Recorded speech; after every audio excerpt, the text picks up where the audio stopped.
Welcome everybody to the podcast. Tony Robbins here. Today I have the privilege to introduce to you, or maybe reintroduce if you watched the podcast from last year that we did, a dear friend of mine, a man who's a great spiritual leader. He's a man of inspiration. He's a master communicator. He's a man of God. He's a speaker of the gospel. He's a voice of hope and love and warmth and I think a voice of reason for tens of millions of people, including myself. And he's really unique. Bishop Jakes is a bishop. He's also a TV and film producer. He's a Grammy-winning, award-winning music producer. He's a New York Times #1 bestseller. He's written 40 books. Yes, 40. And he started out, being raised in West Virginia, and he starts his first church at 23 years old in West Virginia. And now he has his own church, of course, the Potter House in Dallas, Texas. It has 30,000 people that participate. It's non-denominational. And you have this incredible gift, that this ability to move people so much that Time Magazine back in 2001 said you're the best preacher in the United States. And you're the preacher I think most preachers kind of model around the world today. So I want to welcome my dear friend, T.D. Jakes. Thanks for being here, T.D. Thank you for having me. I'm so delighted. Anytime I get to breathe the same air, share the same space, or be on the same Zoom with you, I always come out a little better and learn something that helps to broaden my perspective. So I'm looking forward to the conversation. Well, thank you. Well, you're here to broaden ours. I'm here to listen and learn, as I always do when I'm with you, brother. We're going to talk about his new book. It's called Don't Drop the Mic: How the Power of Words Can Change the World. There's 440 pages of pure magic in this, and I'm not blowing smoke. It's gorgeous. You give stories, strategies, tools. You even have a partner in crime, so to speak, who goes through, and he's a brilliant scholar, and shows where some of the organization comes from in your history, like the shoulders you stand on, just like I do, and different shoulders. But also he goes through it and takes one of your sermons and kind of helps us break it down. It's an extraordinary book. And I've read many of your books, but this one is truly unique. My first question is simple. Why this book? Why now? Why a book on communication to me is obvious. Why now seems somewhat obvious, but tell me why for you now? And maybe tell us a little bit, Dr. Frank Thomas, his role, and perhaps just clarify. Most people think drop the mic. You're saying don't drop the mic. A lot of people think that's the goal. Maybe you can clarify the metaphor. Well, drop the mic is something that became very popular amongst the hip hop. At the end of a performance, they would drop the mic, and it became a cliche to represent that you had this powerful moment. It was a drop the mic moment. Yeah. So I just reversed it and said, don't drop the mic. And initially, to be honest with you, Tony, I started out writing a kind of a legacy book to pass on to the next generation what I had experienced during my tenure of ministry over these past almost 45 years. Yeah. The diversity of platforms that I spoke on, both faith platforms as well as secular platforms, as well as business platforms and entertainment platforms. I had such a panoramic view of articulation from so many perspectives that I started writing about that. And then it evolved that the pandemic came and the racial tensions arose. And I thought, wow, while I'm talking about talking, our nation is trying to have a conversation and we're talking over each other and at each other, not to each other. And I had to include some elements about that into it, as well as your intimate, most personal relationships. Don't drop the mic on talking to your children. Don't drop the mic on talking to your wife. Don't drop the mic on dealing with hard subjects and tough times. To believe in the power of communication, to be the conciliatory agent that is necessary to bind up the wounds of brokenhearted people is the substratum of what made me write the book. That's beautiful. Tell me, maybe you can share with our audience, you write about it in the book, about the influence of one night watching your father watch the news when a very special man came on who became obviously at least one of the role models in your life, a very important one. Tell us a little about where this began and how that developed a belief in you that a person with a microphone can change the world. Well, first of all, I'm about 6 or 7 years old. My father is like a Goliath giant to me, a huge mammoth man, both physically and my opinion of him was huge. And this was one of the rare times that he wasn't working because he worked a lot. And I was watching, the news came on, and there was a man of color speaking. At that time, that alone was a rarity. To turn on your TV set and see somebody who looked like you speaking was very, very rare. And my father's expression I don't know. I went back and forth between looking at the way my father looked at him and looking in amazement at how he handled the mic and how he tackled the problems that were pervasive during that time period. I grew up in the era of the 60s with colored bathrooms and colored water fountains and the Vietnam War and all of the chaos that was going on in our country back then kind of mirrors all the chaos that's going on right now. Yeah, very much so. And instead of grabbing up a gun like some people did during those times and are doing today, Dr. King grabbed a mic. And it taught me at a very early age, it left an indelible impression upon me that a mic can often be more powerful than a gun. Yeah. And we live in a society today that anything we don't like, we want to shoot it. But what we need to learn is the power of words, the power of communication. Dr. King exemplifies it. Mahatma Gandhi identifies it. In many ways, Nelson Mandela exhibited it through the apartheid. And I think if we're going to ever have a more perfect union, then we have to become more involved in speaking to people outside of our sphere. That means you can't just be CEOs talking to CEOs. You really need to get down to grassroots and talk to people outside of your bubble. We have created all of these bubbles, but they're asphyxiating because we don't get doctors talk to doctors, preachers talk to preachers, unbelievers talk to unbelievers, believers talk to believers, and yet we're thrown into this homogenized society that asks us to live together, and we can't live together if we don't learn each other's language and how to talk to each other. Well, one of the things that I was touched by in the book was the understanding that Western history is usually taught in a written form, but West African history and African history is usually taught in an oral form. And then, of course, there were times, obviously, for Africans that were slaves that they weren't allowed to even read or do something of that nature. But it even goes earlier than that. It was the tradition of learning.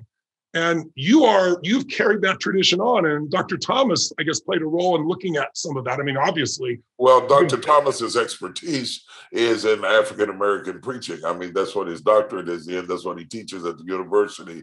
And it's a substratum of what his passion is. He not only is a preacher, he's a professor and a theologian and a scholar. And he challenges me to explain to people how I do what I do, which was very, very challenging because, you do what you do. You don't really often think in terms of passing it on to somebody in an explainable way that causes them to be able to benefit from the dynamics of what you do, because what I do is such a mixture of the science of linguistics and the art of connectivity. Yes.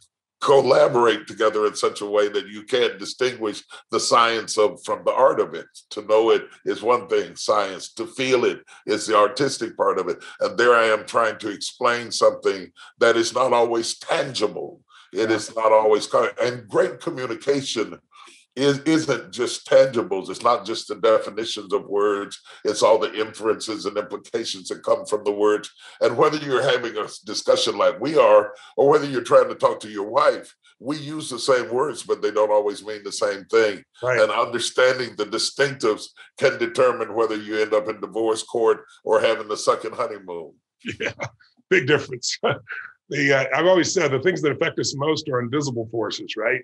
You can look at you can look at physical things, gravity, too much, you're dead, too little, we're gone, right? Radiation, without enough, we're dead, too much, we're gone.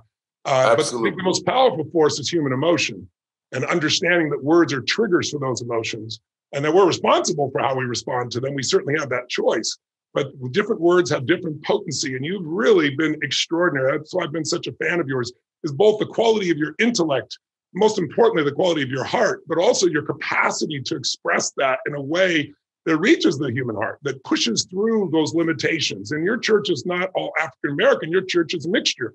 Right. So, you've been able to reach people all over the earth.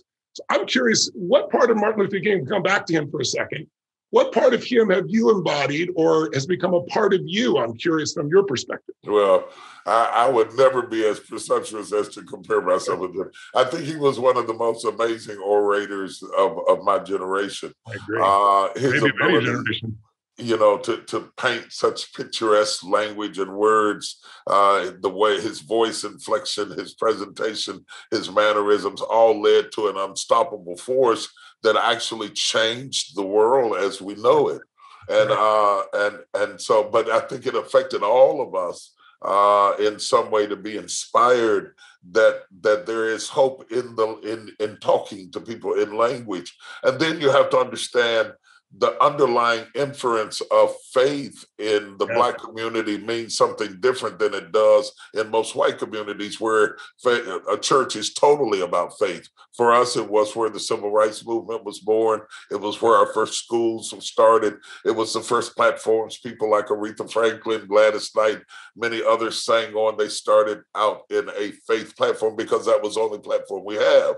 Consequently, today, when you get ready to reach our community, to bypass the faith element of it is to bypass the gateway that opens up all of the community to you. And so understanding that, preacher, when you say a preacher, what you picture depends on what your experiences are. And in our community, that includes activism, that includes social justice, that includes business advice, that includes looking over contracts before people buy houses. We come to our pastors expecting a lot more from them than just elements of faith. Yes. Well, his faith, much like Gandhi, was a model for him as well, that peace could be the solution, that unifying us was the answer, not separating us. One of the beautiful things your book did is it brought some of that history of the African-American experience in the midst of you teaching people how to communicate and bring their voice forward. It's a beautiful synergy that you created here. I'm grateful that you created it.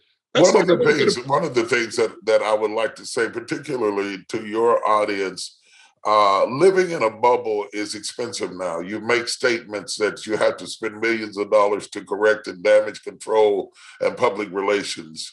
Most CEOs, executives, entrepreneurs are focused on diversity and inclusion and equity. And as you do that, you don't hire people for decoration. You also have to include them into your life. You can't just include them into your office, but to include them into your life so that you can circumvent bad choices. Maybe this means something in this community. I have done it myself. And in the book, I talk about how I offended many Kenyan people while I was trying to ingratiate them. And I didn't understand that what a particular word meant in their society. I quickly found out as they lit up my social media for about 2.5 days with fire, hell, and brimstone. I quickly retreated and said, whoa, I didn't know that. So what you don't know can be expensive.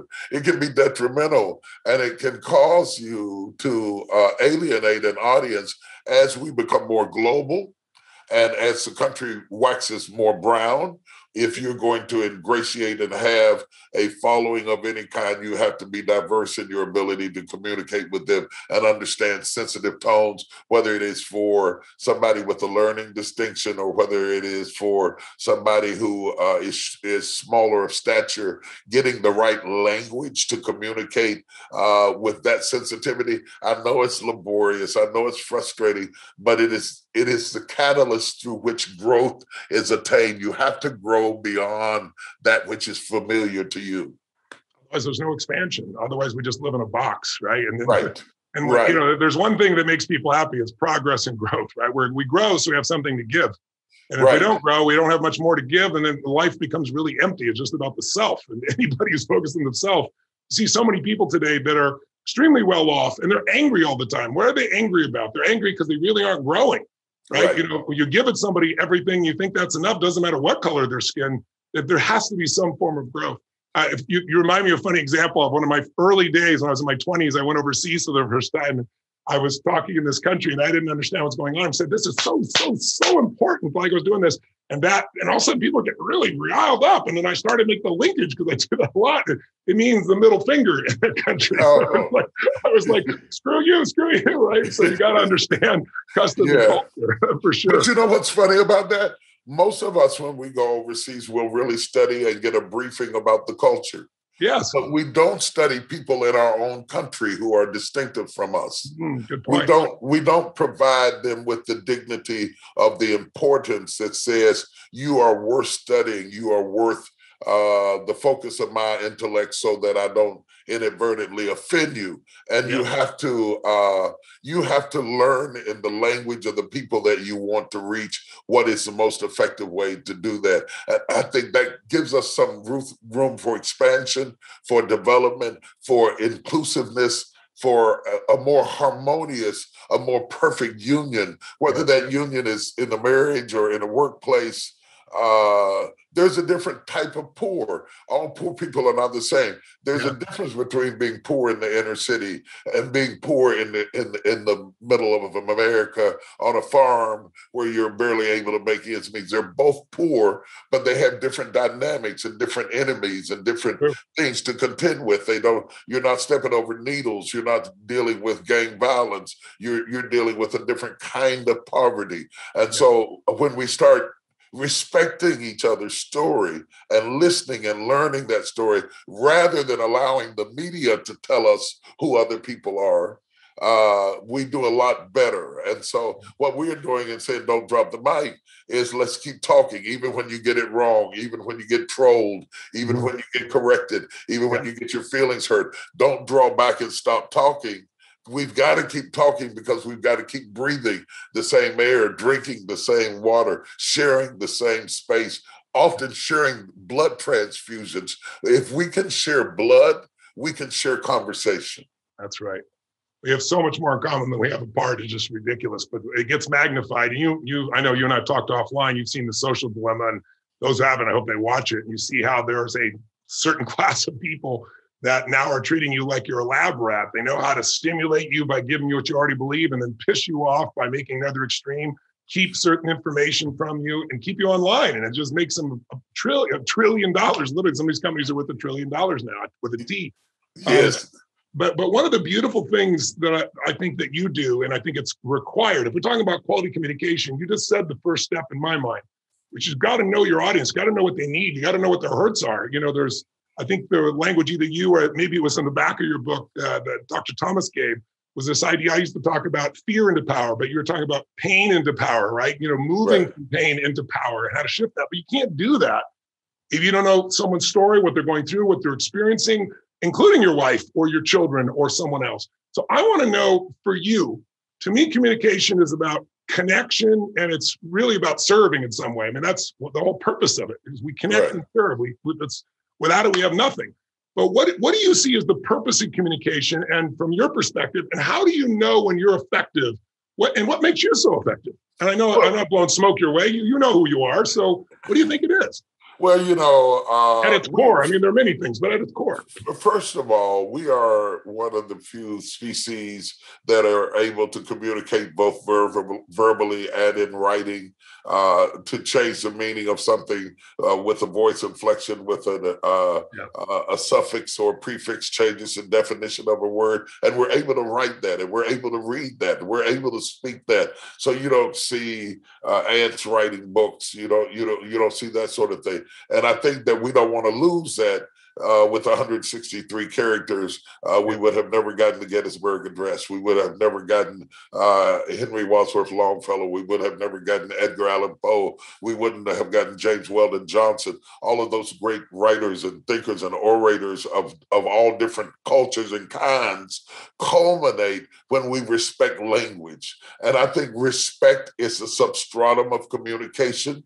You cannot communicate with something or someone that you don't respect enough to study.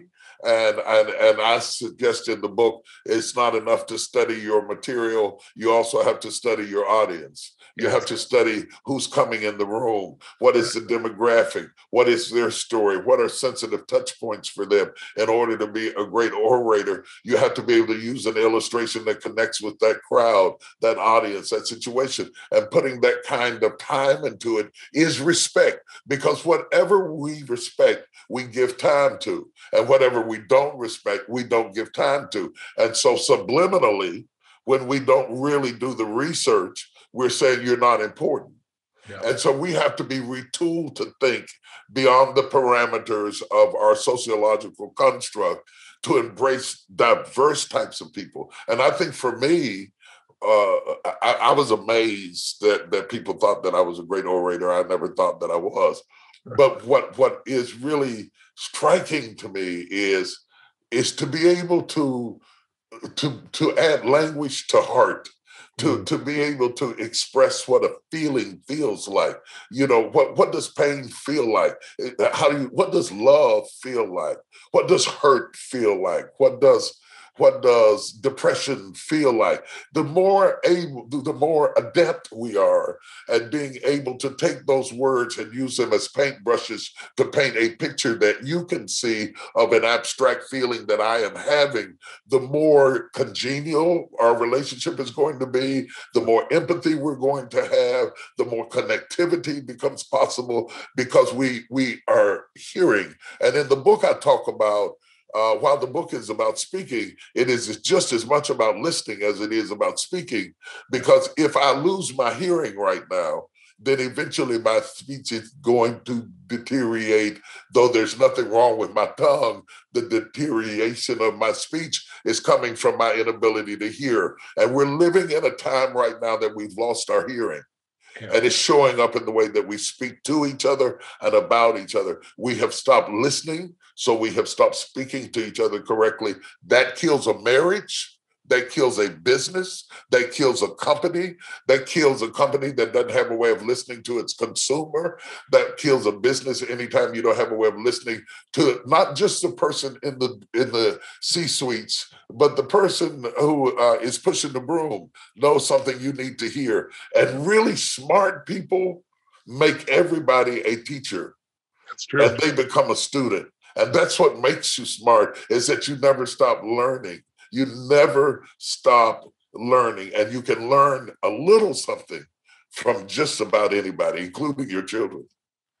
The greatest business people I know, men or women, they practice that. They don't talk about it. They've actually institutionalized it. I have a dear friend that built half of Las Vegas, and he's always told me the greatest breakthroughs he's gotten have been from the bellman, from the people behind the counter, because they know. But there's a quote in your book that I've used often as well. And it's that the best form of communication is when you hear what's not being said. In order to do that, you have to invest at a different level, not only in the history, but also in this moment to see and feel and experience rather than predict in your mind what you think you're going to say. I can't tell you how many times I've organized the talk. And my number one thing is, who's there? What do they believe? What do they want? What are their wounds? What are their hurts? What are their desires? What are they proud of? Like I will, before every talk, I have this battery of about 40 questions that I ask. I have my team ask it. Then I ask the people when I get there. Then I have to see some people there. And then I'm able to customize it in a way that really makes sense. But I also think you brought up something else, which trust and respect. Yeah. I think those two qualities are the most important foundation for any quality relationship, business, personal, intimate. But you ask people a lot of times, what does it take for you to trust somebody? And the response most people will give me is, well, it's just a feeling, or I trust them because they've done what, they said they do. But I said, have you ever had somebody who's done what they said to do and then they didn't? They said, yeah. I said, well, could you trust an enemy? And I don't really believe in enemies, but use the metaphor. Mm-hmm. And they say, oh, well, I don't know. Well, yeah, you can if your interests are aligned. If we can find how our interests align, we can trust each other. If I win and you win, if I lose and you lose, if we're tied to the hip, you can trust somebody. But then respect. What does it take to respect somebody? And I think it's knowing the other person brings something to the table you don't have. And that requires honesty with yourself, some humility, but also just opening your eyes. And there's no human that I've ever met that I couldn't learn from, that isn't superior to me in some way. But I don't look at myself as inferior, because I also know I have a unique life experience and there's certain things no one's like me. And so it allows me to see that person in an equal level. But I think trust and respect, without that, human communication does not last. It breaks off very, very quickly. But I'd like to know, what about presence? Great communicators have presence. Martin Luther King has presence. I'm not saying you're Martin Luther King. I know you're very humble, but you have your own unique presence. And that's, by the way, really important. I see so many people try to copy you, or in my world, copy me. And it's usually entertaining, right? Because they're missing their power would be to be themselves. So what is presence for you? And how would you describe what it means to speak from the soul? Because I know that's the language that's in me and in you. How would you describe those two things? I think that I am the most powerful where I am the most passionate. Yeah, me too. And that is to say, I'm not a good liar. I have to really care about No one it. is. Yeah, I have to really care about it. My heart has to be in agreement with my brain for my mouth to be potent. And so understanding that about yourself may limit the subject matter that you embrace, but it will impact the audience more powerfully because there is some synergism between what is impassioned in your heart and what comes out of your mouth. I think that is very, very important. I wanted to say a comment about the word trust. You know, in business, to set up a trust, you're going to invest in it. And I think it's very difficult to trust people who want power without investment. Yes. So regardless to what the nature of our relationship is, the greater the investment, the more likely I am to be able to trust you. I agree. And that investment can be the curiosity. It can be my favorite sentence is, what did you mean by that? Or yes. We'll get through with the meeting and I'll say, what did you think about that? Because it is through that I make sure that what you said is what I heard, that what we experienced, we walked away with the same thing, that maybe your perspective can broaden mine. Yep. That's respect. To ask questions is respect. We never ask questions of people that we don't think have answers. And anybody we don't ask questions, we don't respect. So to invest with your curiosity, to invest, whether it's financially or a study or research, or to invest your gift to be able to reach a person, it creates a trust because there is an investment there. And I think that is very, very important. And I will never care how much you know until I know how much you care. And the more I know how much you care, then what you know can become more beneficial, and it can be banked in the warehouse, and a trust evolves out of that, and a building of a relationship evolves out of that. And I think that's very important today, because we are allowing that which is artificial to replace that which is spiritual, emotional. You mentioned the word soul, the engagement of my passions, my purpose, my pain, my strengths, my weaknesses, my fears, my certainties, and my insecurities make up the elixir that makes me who I am. Yes. And it's not just the parts of me that are glamorous. It's the parts of me that are broken and shattered and sensitive and tattered and torn. Add to the whole elixir and the recipe of who I ultimately become when I walk out on stage. And that presence is a composite of all of those experiences. And might I dare add, that sitting in this chair is also my grandmother and my grandfather and my great-grandfather and my great-great-grandfather, and all my ancestors are all sitting in this chair, so much so the chair ought to break, because I didn't get here by myself. I am the sum total of everybody who came before me. So true. I have a simple rule I tell everybody. I said, I'm not a great speaker. I don't really look at myself as a speaker. I'm a communicator, but I'm a source of influence. I'm here to help someone make a shift.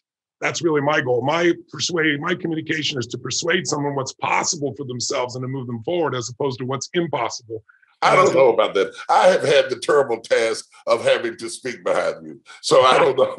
I don't know whether I can let you get away with that. When we were in Canada and you mesmerized 8,000 people in a stadium, and then they put me up to speak, and you sat back and watched, I thought, oh, this is great. I sat back and got mesmerized, and I'm not blowing smoke, brother, because we're different. That's what's so beautiful. We're different in our approach. You're so eloquent. Your language is so amazing. But I think what's true is I have a rule. I won't speak about anything I'm not passionate about. But I'm passionate about, I want to learn from somebody else who is, because obviously I don't have enough value there. I'm not here to just speak to speak, right? But I was touched in your book. It's in a different part of the book. About 2/3 way through the book, you interview Dr. Tom, or you bring in Dr. Thomas, and you write several chapters. And that's where I got some really beautiful pieces about the oral history we talked about. I want to go there a little bit later, but one thing that triggers me right now is this idea that in the African-American community, soul has been so well developed because of so much pain. Meaning, if you can go through so much injustice, so much pain, so much just insanity, and you can find hope still, that's the soul's depth. That's the power of it. And anyone I know, no matter what color their skin, who has something to deliver, it's usually because they've been through hell and kept going, and then they had an intention. I'm making the movie of Man's Search for Meaning. I don't know if did you ever read the book by chance? No. It's Viktor Frankl. It's a gentleman who was a Jewish man it's an extraordinary book. When somebody is like in a really bad place, I give it to him. And he witnessed his family being killed in front of him, 2 of them thrown into gas chambers. And he survived that experience because he created a reason to communicate in the future, a reason to live in the future, make sure this never happened again. It's a pretty amazing story. But again, the people that can reach people have soul. And so many of us are trying to avoid suffering. And yet suffering can have a deep meaning. I don't want suffering on any human being. My whole goal is to end suffering for people as fast as I can. But I also know the value of suffering. Can you address that? Where is suffering in our lives? Is it required? Is it necessary? Where do you see it is? What makes life amazing is death. Yeah. If life would not be valuable if the clock were not ticking. Yeah. It is the fact that we lose people that makes us learn to value people. Yeah. You can't have north without south. It is the polarization of both experiences that causes you to find the middle. So if you're going to be a balanced person, no matter how much your net worth is, you cannot escape suffering. There is going to be hurt feelings, hurt bodies, hurt circumstances, loss of loved ones, and each one educates you in some way that none of us enjoy it and none of us seek it or want it, but inevitably all of us experience it, and it is what is common amongst all of us, and none of us escape it. And we come here naked, we die naked. You can take nothing with you that you attain. So all of these little toys that we're playing with in the dash between the 2 dates, we don't get to put none of them in the casket with us. And if we do, we still can't take them with us. And what we do have is a collection of experiences and moments and memories that enrich us, that engage us, that cause us to gradually, very gradually become better people. I don't think that you become a better person overnight. I think you gradually become a better person through the mixture of good and bad and sunshine and rain and pleasure and pain. And finally, you start to draw conclusions. And when you start thinking about that, I wanted to tell you this because when you were talking, it made me think about something John Lewis said. Yes. They asked John Lewis before he died what he thought about Black Lives Matter as opposed to the civil rights movement. And he said, in many ways, it has the same purpose and synergy and passion. And he wanted the young people to go forward. And then he said the strangest thing. He said, the only thing I wish they would do that they don't do, he said, is when they march, they ought to sing. And that changes the whole experience, doesn't it? Yeah, it's a whole because that brings the spirit into it, doesn't it? Exactly. A higher consciousness to it. Exactly. And the unification of singing and so forth, not just anger as unifier, but like the higher spirit as unifier. Anytime you can sing while dogs bite you, and while water hoses are turned on you, and while you're beaten over the head with clubs, there's a different sound to the song that comes from a soul who has had to climb their way up and has dirt in their fingernails than somebody who took voice lessons. It's a beautiful tone. But when you sing from your soul, you sing from the wounds of life, whether they be wounds that were inflicted through divorce or brokenness or stillborns or parents with Alzheimer's. It changes. When he says to sing, I just got chills all over me because I got chills when you just said it too. It's just so beautiful. That's what songs it is the missing ingredient for not just one particular movement. It's the missing ingredient, I think, for so much of humanity that's living in this place of right and wrong, good and bad, and there's not the unification. There's something about the human spirit. But as you said, the tone, the pitch, the feeling that comes from having experienced that is what penetrates. It's the only universal experience. I tell people all the time, the one thing you can count on is suffering, but you don't have to stay there. That's our choice whether you stay there or not. But everyone's going to have extreme stress. Are you going to let it destroy you or drive you, right? It's like, who is not going to have an experience, regardless of the color of their skin, regardless of their economics, regardless of their history or their background? Well, so many people love them. Everyone's going to have extreme stress. They're going to lose a loved one. They're going to have somebody says you got cancer. You're going to be in a position where you get robbed. There's going to be a fire at your home. There's going to be an economy that drops down. You're going to lose your job. How exciting is all that? But there's no one who escapes it. I've seen some of the wealthiest people in the world, and then their child is born with gigantic physical difficulties, and I watch the suffering they go through. No one escapes it. So the question is, what are you going to do with it? And I think the other thing that those extreme stress things do is I've noticed they remind you how strong you really are if you push through. If you keep pushing through the whole thing, if you're going through hell, keep going. And the other thing it does is it shows you who your real friends are. Like who really cares about you, right? Not your Facebook friends, and no disrespect, but the people that actually care about you. When the going is tough and everybody else goes after their stuff, those are the people that matter. You don't need a million of those people. You need a few humans that you really love and are there for and love and are there for you. And the other thing it does, I think it strengthens your psychological immunity. I have a friend that was locked up, in North Vietnam for like 10 years, beat on a slab where they make, pee and the acid from his pee would go down his back and burn him. I remember he spoke for me years ago. His name was Captain Coffee. And Captain Coffee, he went through this piece where the IRS came after him. And like, they were really being abusive, in my opinion, as his friend looking at him. And he's like, you know what? He goes, they can do nothing North Vietnamese did to me. There's nothing that can make me stressed now. That's the immunity that comes if you can push through that suffering. So I don't want it for anybody. But the suffering I've gone through, you've gone through, the people you love have gone through, there's a purpose in it if we use it and don't let it use us. It's like stress uses us or we use stress. COVID uses us or we use COVID to make better movements, better decisions. The situation that happened here a year ago, we got to figure out how to use it, not be used by it. So I couldn't agree with you more. Tell me this. You and I have both made mistakes as speakers, right? You talked about that in your book. I remember early on in my career, I used to always do these free guest events so I could show people I could really deliver not a talk, but a transformation. And so I'd always have somebody, who here's got something you can't change? Who's got an uncontrollable phobia? Who's got a problem you can't change? Who's totally depressed? And that was my signature. And it always seemed to work. I found a way. And this one time, this person, 3 people are pointing and the person didn't volunteer. And I used to do that anyway. And I put that person up there. And TD, I was there. It was a free guest event, supposed to be an hour and a half. And 3 hours later, with about 30% of the people were left in the room because I wasn't giving up. And I finally cracked the case with almost nobody left in the building. But I learned something. I got to get someone vested a little bit in wanting to change, perhaps, if I'm going to try and do something in front of an audience in 20 or 30 minutes. But what's the situation where you fell flat? And what did you learn from it? Oh, my gosh, there have been many. I did a high school event with a bunch of high school kids, of which I had nothing in common with. And I walked in the room and I felt like I flunked. I don't know whether I did or didn't, but I felt like I flunked. Number one, high school kids, they don't want to be there anyway. And they're sitting there and they're kind of looking at me like, what are you going to be talking about? And the combination, in order to be effective, I have to find, there's a chapter in the book where I talk about finding the joy.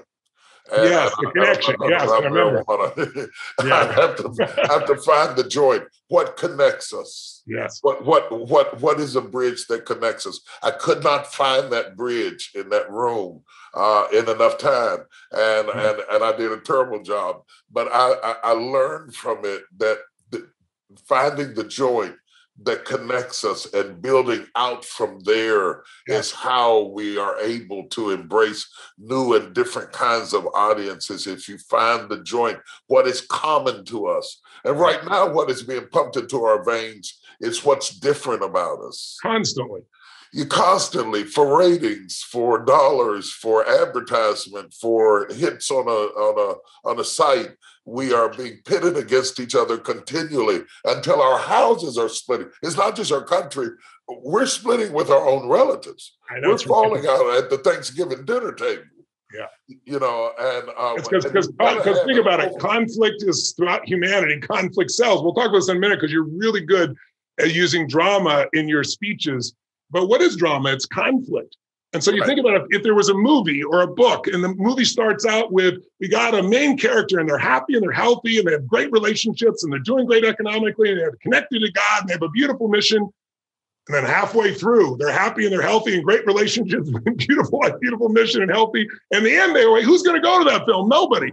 So unfortunately, human beings are pulled in by drama, but drama is now used where it bleeds, it leads in the media. And now you don't have to go for the news. It follows you in your pocket. It travels through social media. It's a different world. You and I both have had the experience of recently finding ourselves speaking to empty rooms, talking to cameras. I watch, obviously, many of the pieces that you do, the sermons you do, and you got about 9 people in this giant auditorium that you built. And me too. I'm talking to people in 195 countries. I'm seeing them, fortunately, on a screen, so I'm seeing them in the rooms, but it's not the same. So tell me something. How have you had to adapt to be more effective without an audience there? Or have you had to? Or are you doing the same thing? Well, it took me back to how I started. You and me both, brother. My first event, I thought it was going to be 500 people. 7 showed up, and they're all different parts of the room. I'm like, come down here to the front row. Yeah, that is the advantage from starting from ground level zero. Yeah. All life can ever do is push you back to where you started. So it pushed me back to where I started. And where I started was preaching to the people that I imagined were listening. Oh, that's very cool. Yes. Yeah, that's where I started. I started with an imaginary audience. Yeah, me too. And an imaginary crowd and an imaginary need and an imaginary circumstance. And from that, I began to speak to those empty chairs as if there were people there. And there's something about faith calls those things that are not as though they were. There's something about if you can envision something that hasn't materialized yet, then you have the power to make that thing become whatever you envision it to be. And so when the room went empty, I just envisioned it as if it were not. And I kept on talking, though I was in an empty room. I looked like a fool, but people all over the world were listening. My audience all over the world has quadrupled in this year. Wow. Our numbers have gone up 300% in this year. 52 different countries zooming into our service in this year. And in spite of the atrocity of the virus and the social justice issues and all of that, it created a vortex where people all over the world are looking for something to hold on to while life is filled with boisterous winds and galing air all around us, leaving us in a tempestuous situation for which there seems to be nothing solid to hold on to. That's when faith becomes almost tangible in the absence of anything to hold on to other than the inner strength of your convictions. It's like working out in the gym and they put you on a ball and tell you to lift weights. And because in the process of everything being unstable, you find your core. And so the core of who we are is strengthened when everything else is shaking around us. That's when our core becomes more solidified and more profound. I wanted to say this too. I think when you talk about everybody suffers, that's true. But people who are trained to think analytically and in a linear fashion find it the most difficult when they are suffering because they have not allowed space. They're not emotionally fit. They haven't been worked out before. It's like a kid. If you've had a kid that's protected his whole life, never breaks a bone, he's scared to break his bones as an adult. But if you broke all your bones, it's like, give it to me, baby. I'm going to live this life, right? Exactly. And for them, when I talk about don't drop the mic, struggle with finding words to express abstract ideas and struggle with it. And if it's better to write it, write it. If it's better to speak it, speak it. And don't start out talking on social media about sensitive issues. The reason we often alienate audiences is that we're talking to the world about something that we should be talking to a friend about. Because if there is a trusted relationship and I call you and I say, hey, I'm thinking about this idea. Does this sound crazy to you? And you say, hey, man, if I were you, I wouldn't say that because somebody could take that this way or that way. We try it out on billions of people, and then we're shocked when we get all of this blowback coming back at us because you cannot, if your world does not reflect the world that you speak to on social media, then you haven't developed the skills to speak to that audience yet. Until your audience, your life becomes a microcosm of your following, then you have no litmus group to test your ideas to see how they respond in different settings.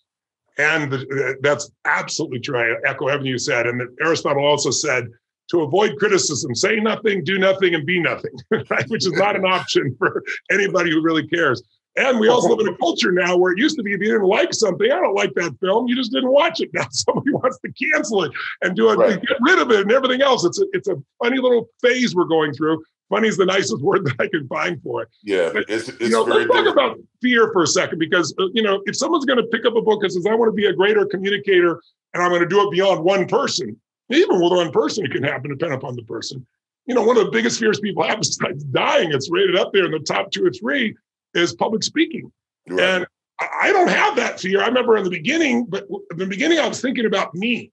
And very quickly I learned there's zero fear if I'm not thinking about how I'm doing, but if I'm focused on serving you and I'm noticing what's working. And if it doesn't, not being attached to it, just changing until I find it, because I'm here to serve.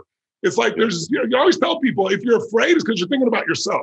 Right. But that's my approach. What is your approach to coaching someone who might be saying, gosh, I really have a voice. I want to share, but I'm just afraid, especially in the world we're talking about. You already gave them some good advice about their audience. But what about just dealing with the fear of getting up and speaking in front of a group of people? I think that you grow as a speaker. And you're not going to go from being silent all the time to being an orator that speaks in front of millions of people on the first trip. Let's start with 3.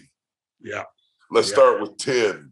Yeah. I think we have, the times we live in now, everything is instant gratification. We click a button and it posts immediately. Greatness is not something, it's not an app you download.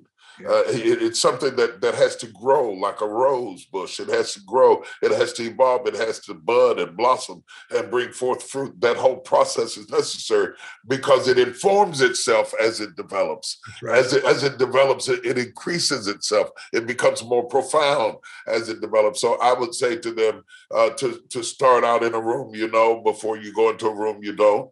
And to begin to build confidence and some dexterity of wit and nimbleness of mind starts in small spaces. And I'm going to say something that's really strange, and this may kill the whole interview. Talk to yourself. That's great. Talk to yourself. We don't engage ourselves. We don't entertain ourselves. We have so many things to entertain us that we don't use our brain anymore to entertain us.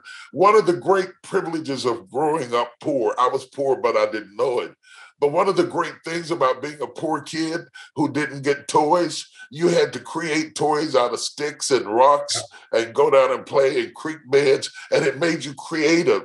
And so sometimes you have to get there before you get there, and you have to talk before you get in the room and get the rehearsal of being able to verbalize what you are trying to happen. To verbalize it is quite different. When you take a couple in my business and you take a couple and you bring them in for counseling and they have to verbalize what they're angry about, a lot of times it's very difficult for them to put it in words.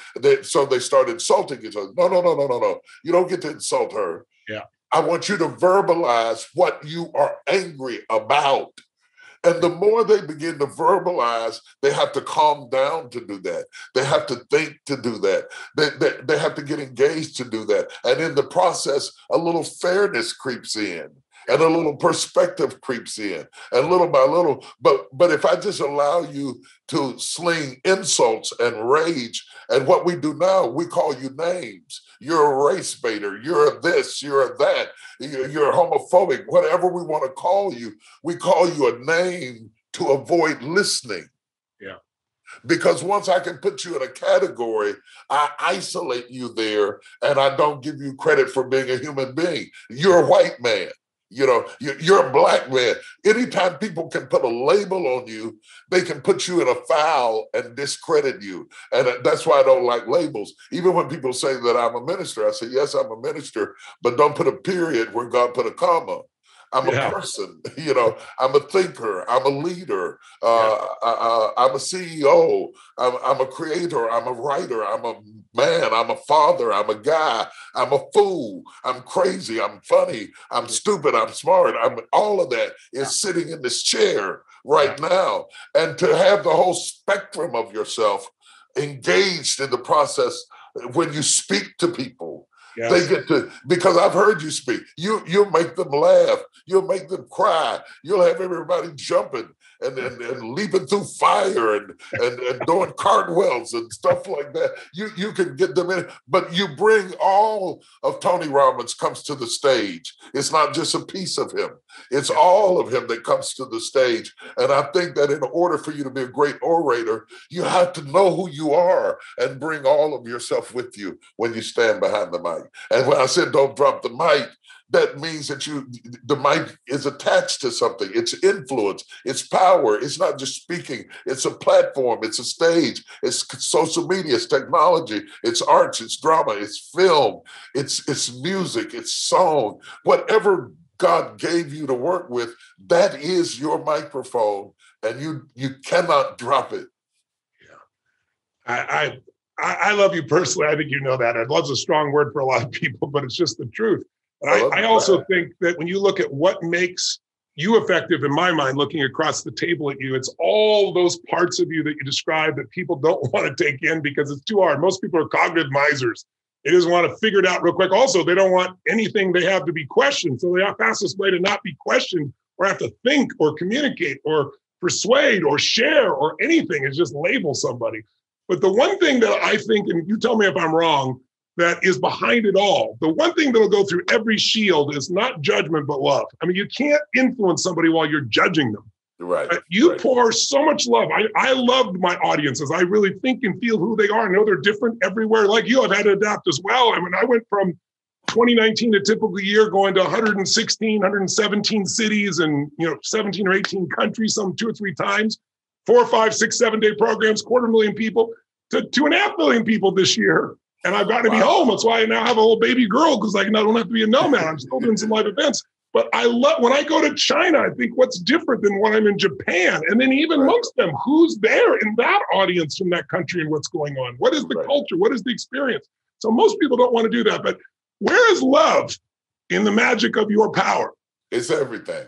I think so too, brother. It's absolutely everything. Absolutely everything. I told my people, I said, if you love these people, you get through to them. But if you're sitting here trying to do a presentation, just go home. Yeah. You know? It's everything. And you know what's funny about it? When somebody loves you, you can feel it. Yes. You can sense it. Yes. You know, it's great to say it, but you can also sense it. The legitimacy of it comes through in the way you engage with the person. And not only can we feel our love toward each other, the people who are listening at us can also feel that. It's infectious, it's contagious, it spreads through the audience, it spreads through the family, it spreads through the corporation, it spreads through everything that I took a tour several years ago. I talked about in the book about going to Nike, and everybody from the gate to the CEO, everybody was saying the same thing about the company, how it started, what was important to it. The message had permeated the entire staff of thousands and thousands of people. They were all infectiously excited about Nike. And I left there, I was so inspired, not only about Nike, but I thought, I want that in my life. I want that in my office. I want that in my family. The synergism where we have the same story and the same enthusiasm, regardless of our status, it means that the brand has gone in before it goes out. Sometimes we're trying to get the brand to go out, but it hasn't gone in. And you have to build the brand inwardly before you build it outwardly. And that's true of our culture here. You know, Nike, they don't talk about the mistakes they've made, which they've made plenty, right? Child usage of peace over. I mean, you could go on and on if you want to tear Nike down, but you can also look at what they've created, the number of people whose lives have been touched, the jobs, the people going to school, all those things. And their focus, I always tell people, what's wrong is always available. We need to look at it so we can fix it. Right. But if it's constant, you've missed life. What's right is always available. And if we can't spend more time on what's right, we can't unify. We got to be able to hear what's wrong and address it, and also feel what's right, because otherwise there's no balance. Then it just becomes judgment and there's no love. And I think the penetration, the unifying factor that makes somebody a great leader is they create a culture. Average people follow the culture. Leaders create a culture. And if it's a culture of love, everyone will feel it. And like you said, it's infectious. It starts to touch everyone. Listen, I think what happens, I want to say this because I think it's important. Yes. Anytime you start dealing with sensitive issues between a couple, between races, between cultures, between countries, yes, what we often look for, because we are solution oriented, is who do I blame? Whose fault is this? Okay. And if you enter into the string from whose fault is this, you can't resolve the problem. I had this experience that I shared. I think people will really enjoy the book, but I was driving down the road and I was a young man and I came over a hill in West Virginia. And when I came over the hill, there was a car wreck. And I pulled over to the side of the road. I ran over to the man. There was blood all over the windshield. The windshield was cracked and he was bleeding. And I said to him, "Do you want me to call the police?" And he said, "No, call an ambulance."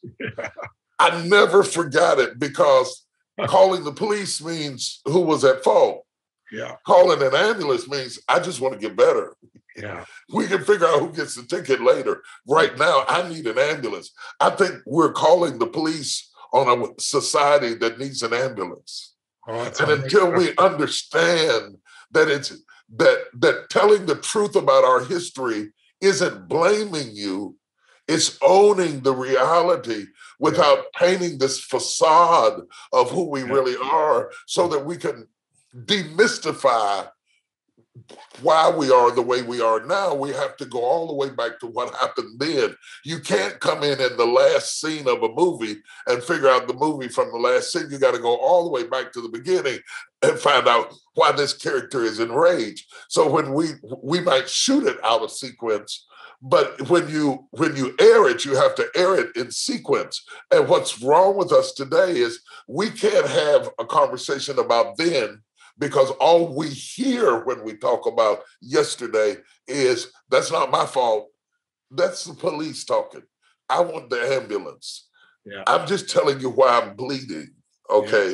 Yeah. And so if we would stop being defensive, which kills marriages, which kills employees, which kills harmony as a country, the moment we stop being defensive, we get greater. On 9/11, for a period of time, we stopped being defensive and we got greater. Yeah. We weren't arguing. We unified. We unified up under attack. We immediately unified. And all of a sudden, the country stood in solidarity, and nobody cared who was rich, who was poor, who was black, who was white, who was Democratic, who was Republican. We had been attacked. And I'm saying it shouldn't take 3,000 people falling on fire out of a building to bring us together and remind us that we are better together than we are apart. So well said. So beautiful. So beautiful. Listen, I think that we're living in a time in which unification is the power, and we have to be able to go back and bring it forward. We have to understand where things stand. But we also, just like in a relationship, in those relationships you're talking about, the question I want to know is not just what do you want? What do you need, more importantly than even what you want? To me, I used to have these big mission statements when I was a kid growing up. I'm going to be an expression of God's greatest love, and I'm going to inspire millions of people. And it went on for like 45 minutes. Now my mission is really simple. How can I help? And it feels so sincere and real, and it shows up every way. Anybody you with, how can I serve? How can I help? And I think when we come to that place, it gets rid of a lot of those pieces, because it shows this is what I'm here for. I want this to be better for you. And I think we have to show that to each other, like you said, whether it's in a relationship that is intimate, or whether it's a business one, or whether it's a racial situation, or whether it's another country, it's there. Absolutely. And we have to be patient. Yes. With the patient, because sometimes if a doctor walks into the hospital room and asks the patient, "What do you need?"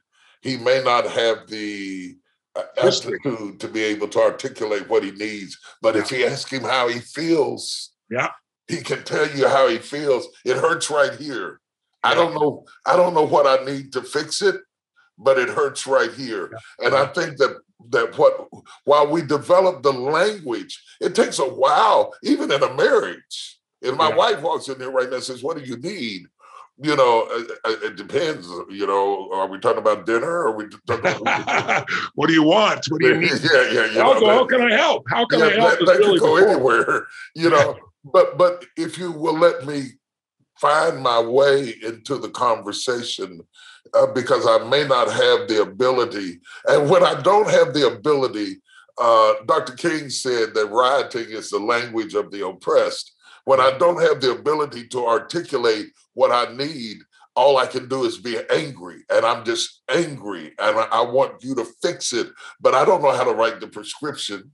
So what has to happen is when we know someone is injured, we have to understand their limitations to articulate what is wrong and figure out what they need. In a relationship, sometimes I want my wife to fix something that I never even articulated was wrong and got angry with her because she didn't respond to something that I never even said.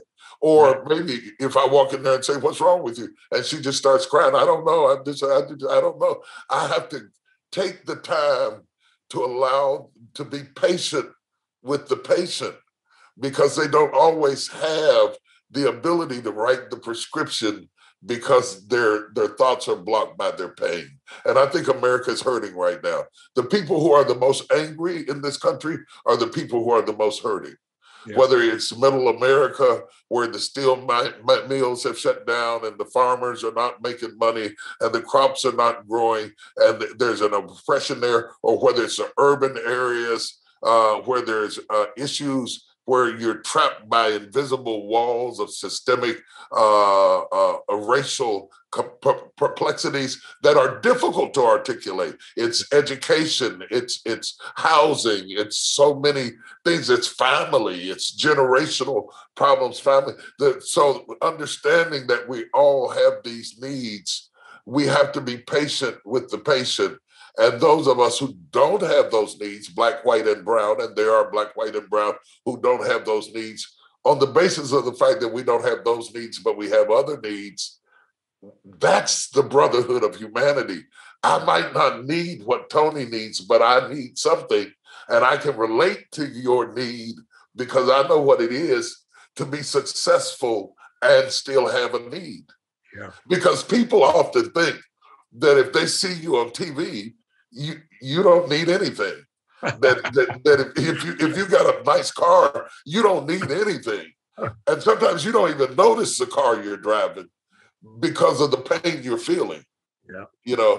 And sometimes we don't treat the successful because we buy into the myth that success cures personal pain. And it doesn't always do that. No, it does not. It rarely does that, actually. Yeah. Dr. Thomas was a big influence on this book and big influence on you in so many beautiful ways. I know he wanted, it appears, to make sure that your place in history was there as well by articulating this unique way in which you've been able to communicate to hundreds of millions of people around the world through all these different tools that you have and the scalability that technology brings us. But you brought a message to it that went beyond scalability, it went to the heart. And one of the great ways he described, or you together described what you do, was use the metaphor of cooking. And I learned by reading the book, I didn't know that you really enjoy cooking. Yes. But having this idea of a recipe, this idea that you need the ingredients, but you also need the directions. And that the combination is the essence of how you get something done, even as a communicator. But I also found, and I want to see if we could talk about three pieces he described that are part of your background. You talked about how you always do things from scratch, needing these fundamental ingredients that you use, and that many of those come from the Christian tradition. Some of those obviously come from the African-American tradition and a combination of the two. He listed many examples, but there are three that he pointed out that I really found interesting. One was drama, this idea that you can use drama effectively to capture the human spirit, to awaken somebody to something.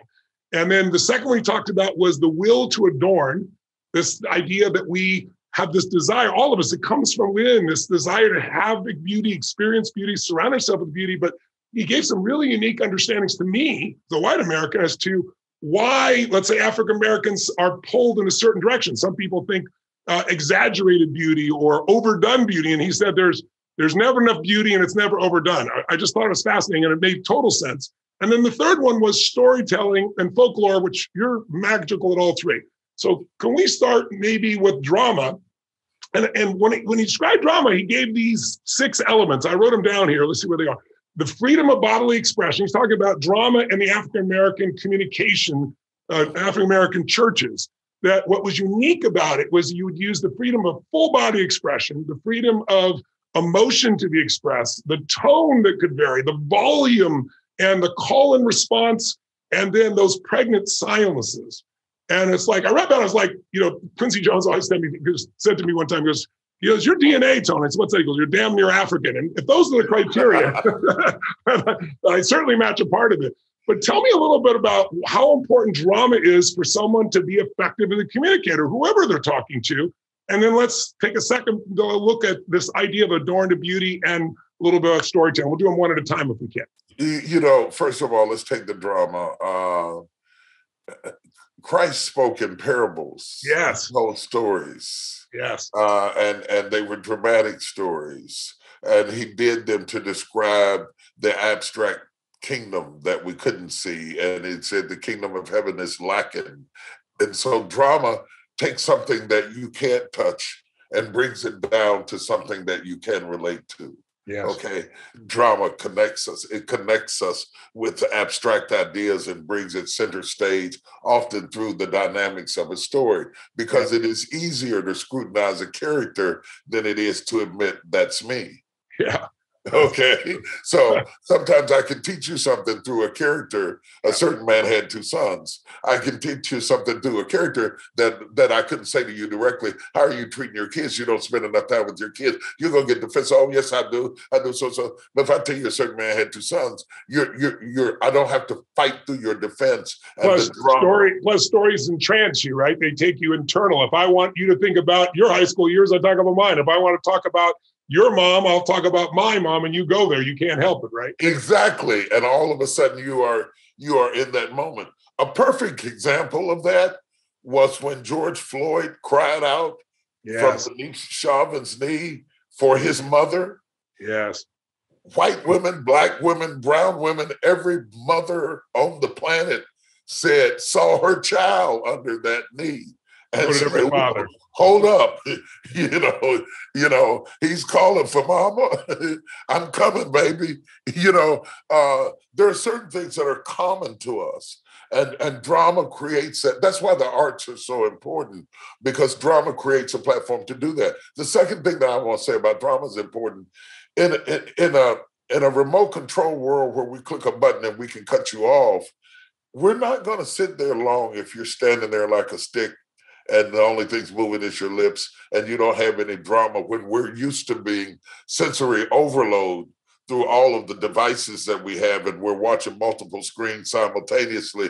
And now you want to bring me in for an hour and lecture me and hold and captivate my attention.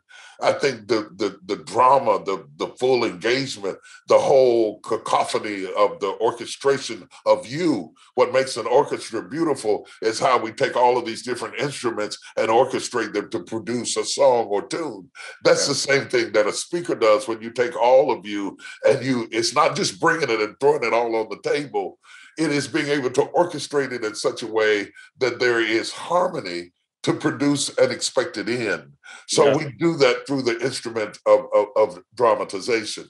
Yes. When we start talking about adorning, we had to adorn. Poverty demands adornment. Mm-hmm. Poverty demands. Explain, if you would, what we mean by adornment, if you would. To decorate, to enhance, to take an abstract idea and make it visual, to make it colorful, to make it more palatable. Adornment is what we do with food when we season it. What are we having for dinner tonight? When the kids come in the house and say, what are we having for dinner tonight? And you don't say, well, we're having cumin, and we're having cinnamon, and we're having a little paprika and seasoned salt and a little bit of garlic powder sprinkled over chicken. You don't give them the adornment. You tell them we're having chicken. But when they taste it, the adornment is how you season it that make the chicken exceptional. Because if you actually just gave them the chicken without the adornment, it would not be nearly as sensational. So the ability for a speaker to be able to bring seasoning to the statement causes it to be an experience and not something to be endured, but something to be experienced. And people walk out saying, "You should have been there." I can't even tell it like he told it, but you should have been there. What they're saying is, I didn't have the cumin, and I didn't have the garlic powder, and I didn't have the crushed cloves, but there was something about that chicken that was exceptional. And it's always not the chicken, it's the adornment.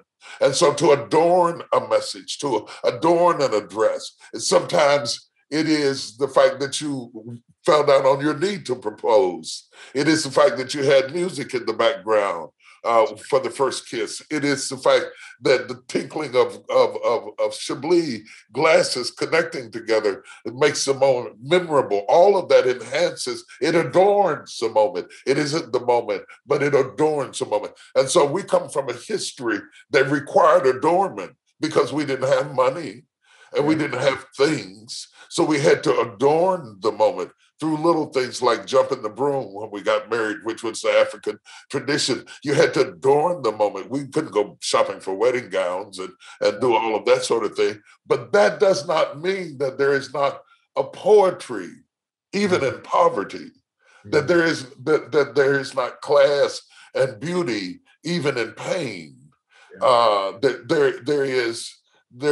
are certain things that adorn even the most unpalatable situations that cause them that you have to back up and look at it and say, wow. I never will forget being in Soweto, in Alexandria, in South Africa, then going into this very oppressed area, and they had dirt floors. And I noticed the floors were dirt, no wood, no tile, no carpet, nothing like that. They were dirt floors, but they were swept. Yes. They swept them. Yes. With brooms. They kept it neat, and it was beautiful. And you could see the broom marks in the dirt. They adorned what they had. Yes. So if you don't adorn a hut, you won't adorn a mansion. Yeah. And so the art of great speaking is to adorn it until justice flows down like mighty streams of living water, cascading down into the deepest parts and the dungeons of lower Alabama until, that's adornment. That's adornment, all right. The mastery of linguistics to adorn something that otherwise would be hard for the audience to hear. Yes. But Dr. King was masterful at adorning a text. Sure was. And what makes somebody a great storyteller? There's drama as a part of that.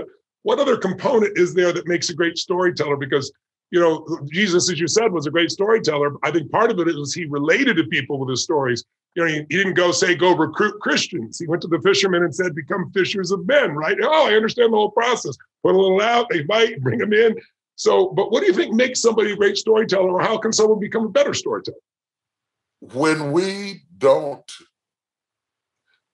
leave spaces where words end to communicate ideas. And that is to say, I'll use a Bible story because they're easy for me.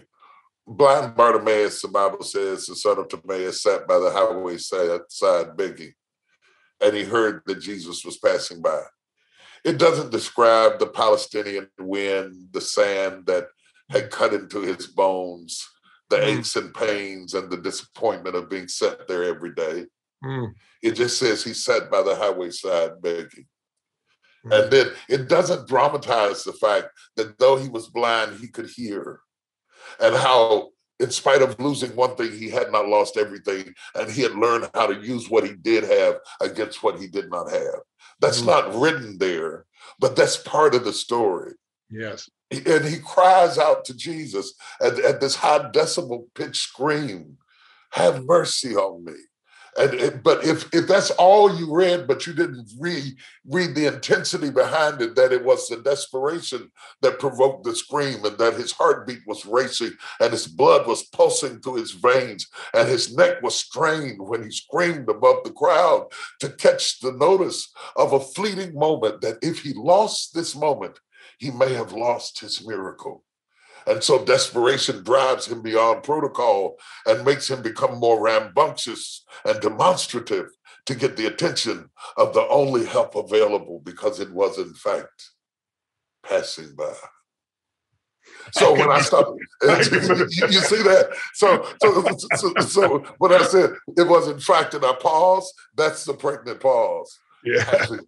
It allows the hearer a moment to catch up to the dramatization of the moment. Or you just read the words. Right. And how empty is that? And why do you need a preacher if you're just going to read the words, right? Yeah. You. When I read words, I see pictures. That's why I do movies. That's why I do films. I see pictures, and then I describe the picture, not just the word, but I describe the picture that is created, so that you have a sensory perception that goes beyond that which is intellectual and goes down to the soul, and you can feel blind Bartimaeus and his desperation and his groping, pressing feet, standing up and crawling to get to Jesus in the hopes that he might leave just a wee better than how he came. You step into the experience as if you're there, and you bring absolutely people. As I always say, you can't move people if you're not moved. You can't touch people if you're not touched.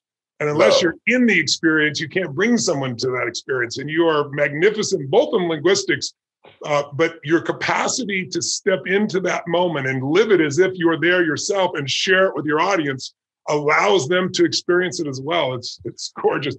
You talked about, having, the ingredients and then having the instructions. But you and I both go off the instructions. In fact, you talk about that in your book. You said, I forget the language you used, but something like, what great communication is. I'm forgetting the exact language, but it's the capacity to follow those directions until you don't, like knowing when not. When do you know not to do? I have my own version of it, but when do you know not to get rid of what you thought you're going to do? So often I'll work with my team, my creative team. I'm crazy. I over-prepare. I work for hours and hours, days and days, lay it out. I'm a syntactician. I believe sequence matters. The dog bit Johnny, Johnny bit the dog. Very different if you're Johnny, right? So I know sequence matters, and I feel it, and I lay it all out. And then I go to the audience, and 80 or 90% of the time, I'll use some of those things, but not in the sequence, because I just feel something else is needed right now. I can see it. I can feel it. I don't do it based on a presupposed element in most cases. So how do you know when to go off script? And give us an example of you going off script and why it was more effective, if you don't mind. Let me answer you in a long roundabout way, and I'll try to be quick. I'm in Johannesburg, and I was invited to go on a safari as a part of being a guest speaker there for these billionaires that they had over there. They invited me to go on a safari, and it was my first time going on a safari. I took my son with me, and I'm sitting on a Jeep early that morning. My wife wasn't here and going. She stayed in the house with the doors closed, peeking through the window at all the animals. My son and I got up early, and we got out there and we went. And I'm sitting beside a zoologist who's driving the Jeep. And out on the end of the engine of the Jeep is a metal chair place where a Zulu is sitting there with a rifle, and we're going through the jungle. Yes. And the zoologist is explaining all of the various components of the zoo, how the animals' teeth are cut in such a way that when they bite the branch, they prune it without destroying it, and how nature is so designed, or God, if you please, is so designed the planet to be self-sustaining, right down to the hoof prints of the animals and what it does to the soil. It's very interesting. But the problem was we had been driving all day and we had not seen the elephants. And he explained the elephants, but he couldn't find them. Yeah. Toward the end of the day, the Zulu stood up on the edge of the Jeep and licked his fingers and put it up in the air and said, "The elephant is over there." And all of a sudden, my head exploded. My head exploded not because of the majesty of the elephant, so that was incredible, not because we found the elephant, so I wanted to do that. My head exploded because suddenly I realized I was sitting in between intellect, he could explain it, and instinct, he could find it. You have to engage. I love that. You have to engage both intellect and instinct. Yes. Intellect makes you able to remember a particular piece of content, information, data, stats, whatever it is that you're getting ready to deliver. Instinct tells you how to find it, how to deliver it, how to convey it in a way that is most effective. And instinct happens in the moment. It doesn't happen on the paper. It happens in the moment. There's an instinct. I have gotten up to speak with things written down on a piece of paper, and right before I got up to speak, thought, throw your notes away. Same with me. Same with me. Have you ever done that? Oh, tons, most of the time, actually. And I'm not exaggerating, it is most of the time. But I still value feeding my brain in advance. It's kind of like making deposits in a bank account. So when you go to cash a check, it doesn't bounce. And if you've made so many deposits of experience and life and emotion and commitment to understanding who you're here to communicate with and what you're passionate about, what you think can help them, then there's plenty to pull from.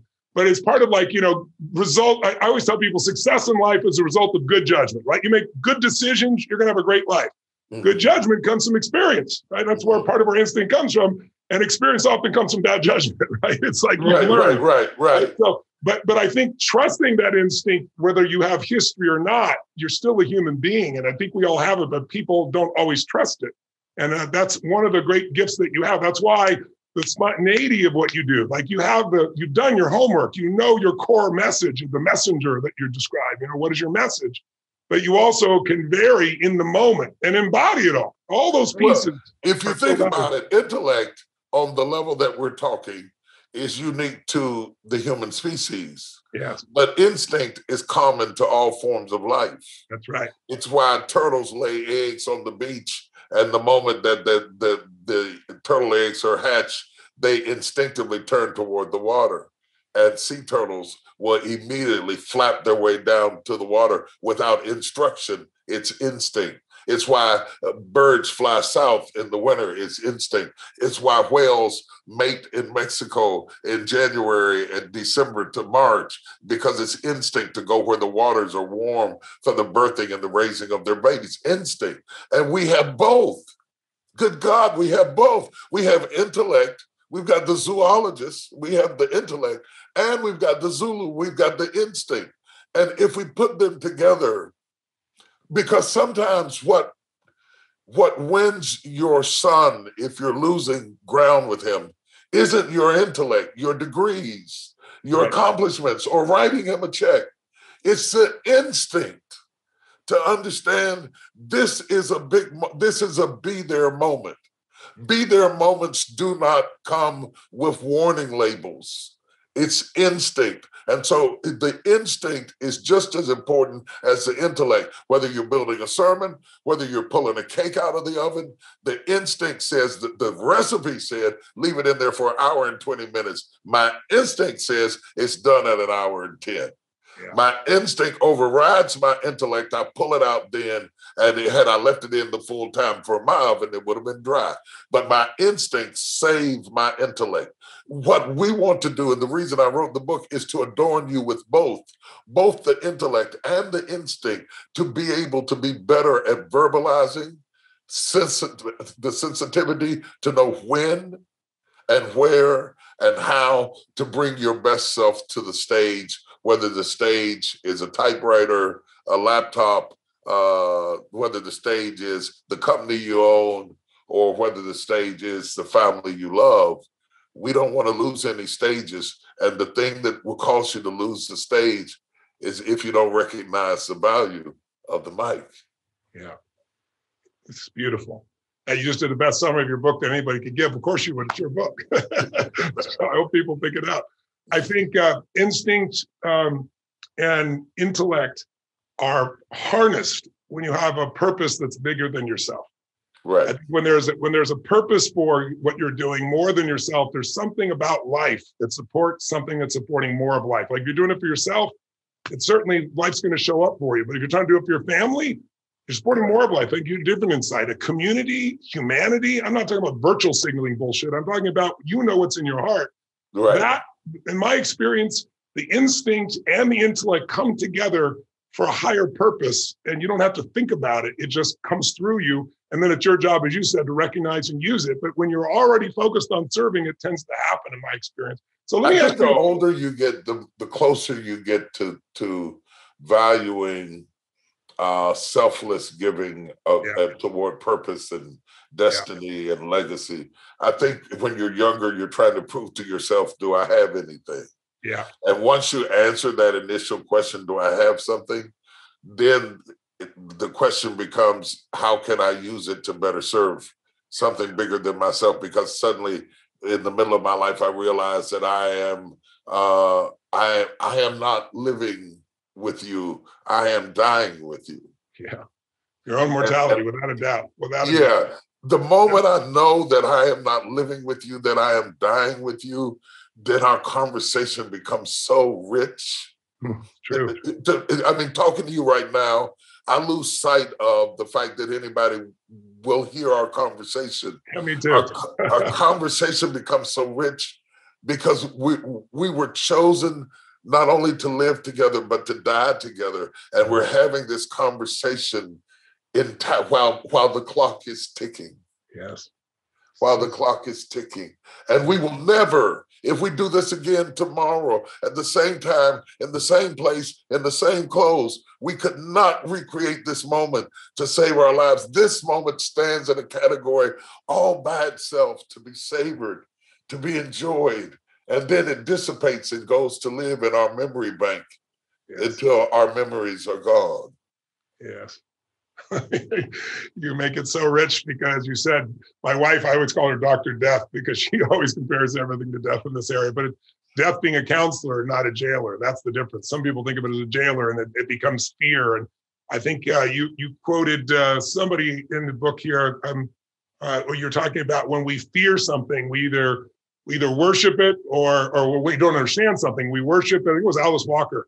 If we either worship it or we fear it, right? And learning how to utilize that as a counselor so that you find a more deep meaning in your life is so powerful. So I want to ask you, in a world that's so divided, if we're not going to drop the mic and we're going to use our intellect, not just spew things, and our instinct, what are the most important things that those of us who have a voice, and we all have one, when the world we're in today, everybody has a voice. The question is, will you be heard? Right? And it doesn't even matter what the scale of reach is. It's the scale of depth of reach, right? It's not reach like I can get to this many people. It's how deep can I go?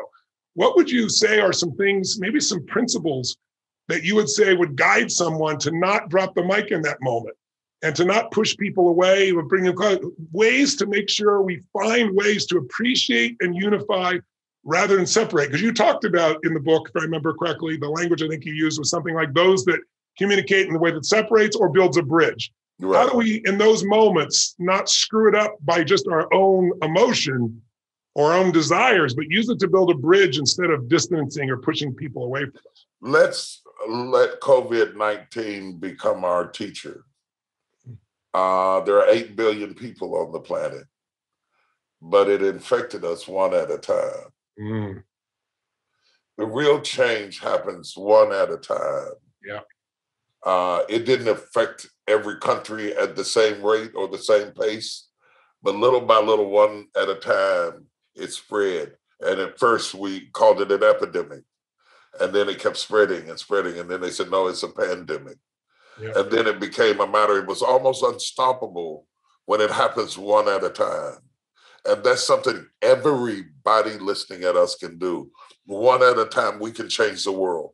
If we delegate that responsibility to Congress or presidents or senators or governors, then we will misappropriate our own human responsibilities, because the changing of the world begins with every inhabitant in the world. And so to the degree that you have influence, you start the change where you are, whether you're an entrepreneur and you've got 3 people on staff, and all of them look like you, act like you, dress like you, think like you, then you have the challenge to integrate your team and have an experience that not only creates diversity, but inclusion. Diversity invites me to the party. Inclusion asks me to dance. Mm-hmm. So you start one by one by one. That's a great distinction. Will you say that again? I want everybody to hear that. That's beautiful. Diversity invites me to the party. Inclusion asked me to dance. That's gorgeous. That's So gorgeous. I think we have been doing a lot of diversity. We've invited people to the party, Yeah. but they're never asked to dance. They don't go to the after hours happy hour. They don't go to the event at the golf course. They're not really in our life. They're decoration for our books. And so when you include people and make them a part of the family, then our distinctions begin to change. And so it starts with who you invite to dinner. It starts with you coming to my house, not just me coming to yours. It's an amazing experience when you come out of areas that you control.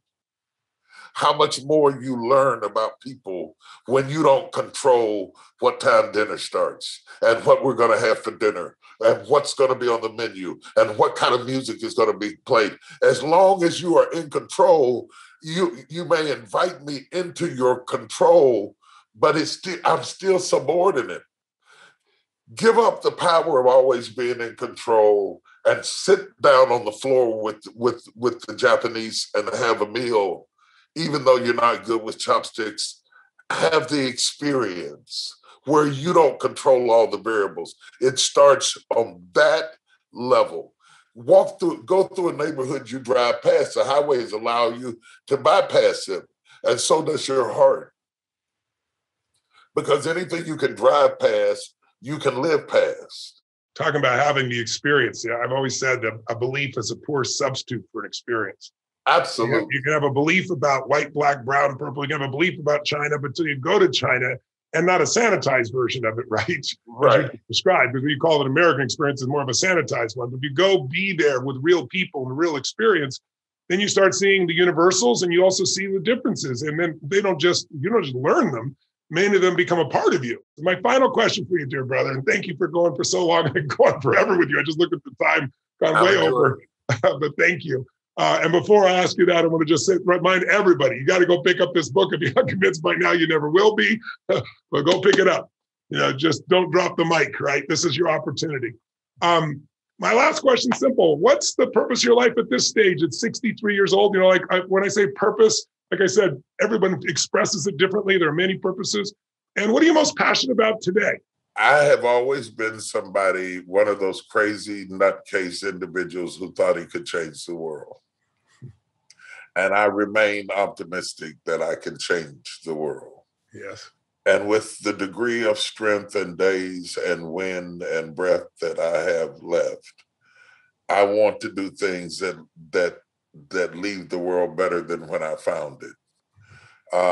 So when I look at real estate, I'm looking at housing. I'm looking at creating workforce housing and creating better community options for people who are first responders, because now we're living in cities where the people who serve the city can't afford to live in the city they serve. Yeah.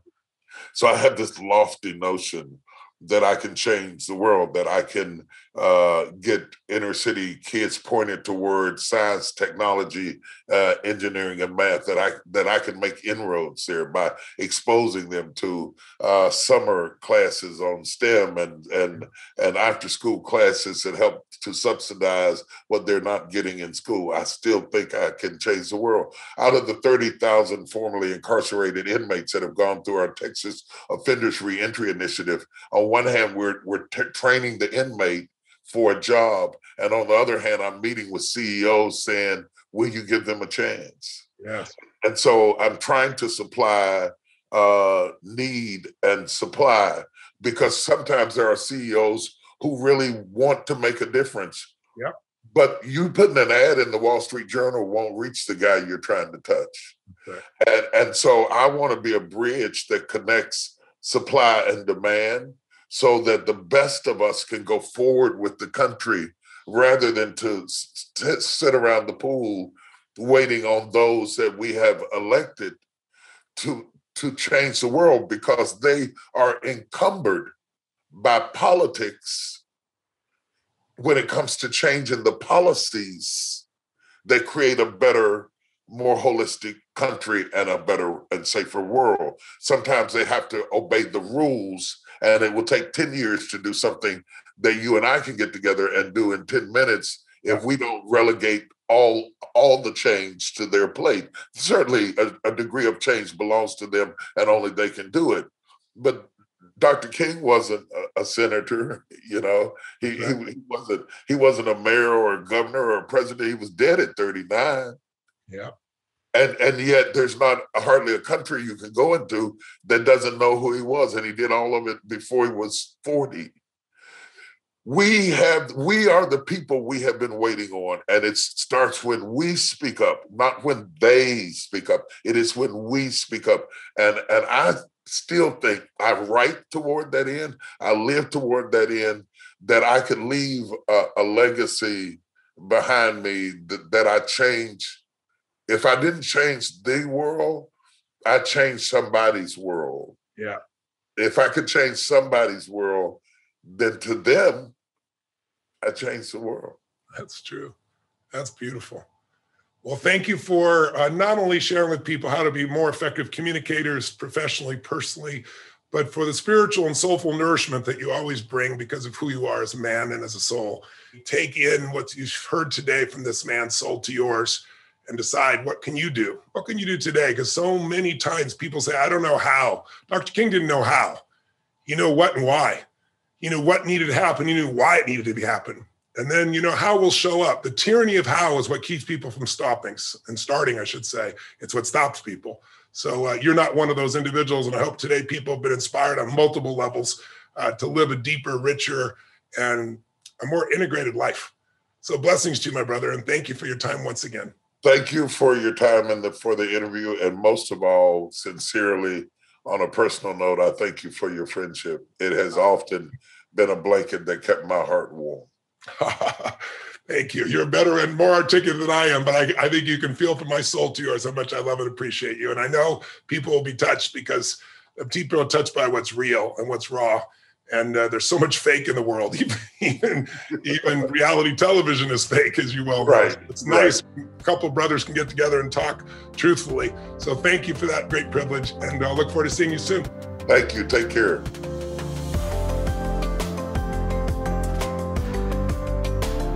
The Tony Robbins Podcast is directed by Tony Robbins and produced by the Tony Robbins team. Copyright Robbins Research International.